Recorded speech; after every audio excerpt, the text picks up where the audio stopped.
Joining me now, Lieutenant General Richard Newton, former U.S. Air Force Assistant Vice Chief of Staff, News Nation Senior National Security Contributor. Thank you, as always, for being here. You and I spoke 24 hours ago. Now this morning, just breaking a moment ago, the FAA is restricting helicopters near the airport. A prudent move, I suspect, given the ongoing investigation? Yes, it is, Marnie. It is a prudent move by the FAA.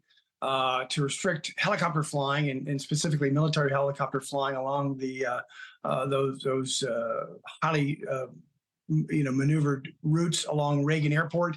I understand also that the 12th Aviation Battalion, which is a renowned flying organization at Davison Army Airfield, the home of the this UH-60 Blackhawk, in this accident at Fort Belvoir, is also doing a 48-hour stand down, which I would expect. So both conditions are prudent, and the stand down, particularly from the Army unit, I think is appropriate to really call out in terms of what happened, and to make sure that our aviators are prepared, ready, and capable of flying the next mission.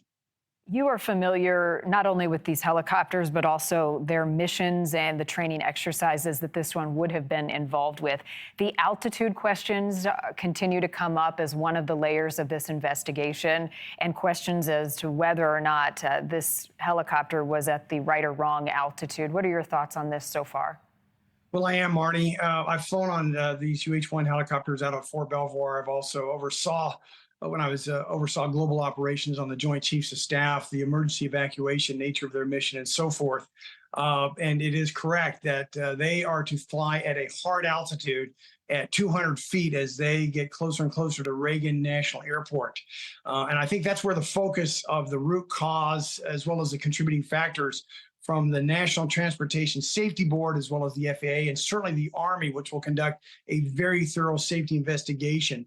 We'll look at in terms of why the helicopter and the American Eagle Flight 5342 actually had that mishap occurred.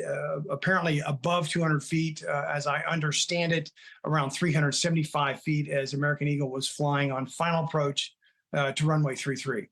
What will you be listening for in the black box recorder and the communication between the chopper and air traffic control? Well, first, I understand that the NTSB is actually, they've got the voice recorders as well as the flight data recorder of the CRJ 700, the American Eagle Flight 5342. They're still waiting to get the black box, the voice recorders and flight data recorders from the helicopter. But what I'll be focused on is a couple things. Number one will be the communications inside the cockpits of both the American Eagle Flight and the UH-60 Blackhawk helicopter crew. Secondly, I'll also be very interested in terms of the communications between Reagan National Tower and the American Eagle Flight, as well as communications between Reagan Tower and the Blackhawk aircrew. In terms of the actual communications, in terms of whether or not it was clear from all parties, including the Tower, the American Eagle Flight, and the Blackhawk crew, that they were under, particularly the Blackhawk aircrew, a see and avoid effort here. Once that the Tower then released their really responsibility to see and avoid the aircraft from an air traffic control standpoint over to the Blackhawk crew. And whether or not the Blackhawk crew effectively identified the American Eagle Flight on final approach, or were they maybe misidentified the American Eagle Flight for another aircraft? It could have been an aircraft taking off at Reagan, or an aircraft taking, or landing on another runway, and so forth. So that's what I'll be focused on in terms of that really communication aspect between the Tower, American Eagle, as well as the Blackhawk crew. Yeah, I feel like every hour we're learning more, but there's still so much we just don't know. Lieutenant General Richard Newton, as always, thank you for your expertise and experience. Good morning, Marnie.